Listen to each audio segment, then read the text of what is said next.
আসসালামু আলাইকুম। আপনার ফেসবুক প্রোফাইলে যদি এরকম প্রোফাইল হ্যাজ সাম ইস্যু অথবা আপনার ফেসবুক পেজে যদি পেজ হ্যাজ সাম ইস্যু থাকে, আপনি প্রথমত আপনার ওই পেজ বা প্রোফাইলে কখনোই মনিটাইজেশন পাবেন না যতদিন পর্যন্ত এই ইস্যুটা থাকবে।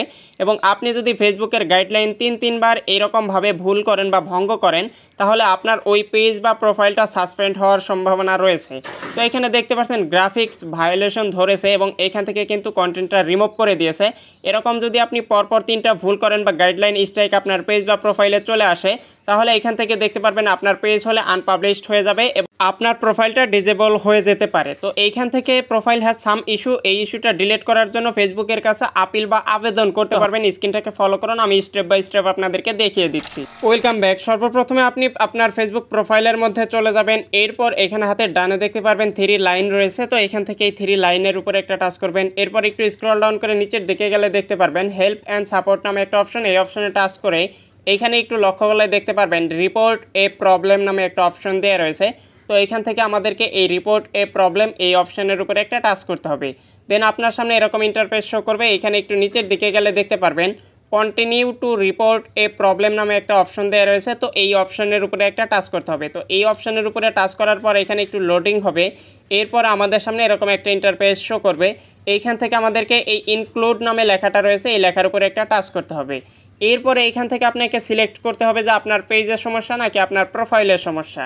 তো আমাদের যেহেতু প্রোফাইলের মধ্যে সমস্যা, সেই জন্য এখান থেকে প্রোফাইলটা সিলেক্ট করে দিতে হবে। তো আপনার পেজ হলে পেজটা সিলেক্ট করে দেবেন। দেন এখানে দেখতে পারবেন অটোমেটিক্যালি একটা স্ক্রিনশট নিয়ে নেবে। তো এখান থেকে এই ক্রস আইকন দেখতে পাচ্ছেন, এই ক্রস আইকনের উপরে টাচ করে এই স্ক্রিনশটটা কেটে দেবেন। তো স্ক্রিনশটটা কাটার পর আপলোড ফ্রম ফোন এই অপশনের মধ্যে টাচ করে এইখানে আপনাকে আপনার গ্যালারি থেকে একটা স্ক্রিনশট সিলেক্ট করে দিতে হবে। মানে আপনার পেজ বা প্রোফাইলের মধ্যে যেই প্রোফাইল হ্যাজ সাম ইস্যু রয়েছে ওই জায়গা থেকে একটা স্ক্রিনশট নিয়ে নেবেন। তো আপনারা স্ক্রিনশট নেওয়ার পর এখানে সিলেক্ট করে দেবেন। এরপরে উপরে দেখতে পাচ্ছেন ডিসক্রাইব দ্য ইস্যু, এইখানে আপনাকে বর্ণনা লিখে দিতে হবে যে আমি আপনাদের গাইডলাইন অমান্য করেছি, এই কারণে আমার এখান থেকে ভুল হয়েছে, বা এরকম একটা লেখা লিখে দিতে হবে।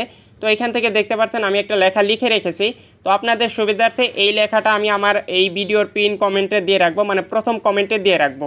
তো এখান থেকে সম্পূর্ণ লেখাটা কপি করবেন এবং প্রোফাইল লিঙ্কের জায়গায় শুধুমাত্র আপনার প্রোফাইলের যে লিঙ্কটা রয়েছে সেটা বসিয়ে দিয়ে এই সম্পূর্ণ লেখাটা কপি করে নেবেন।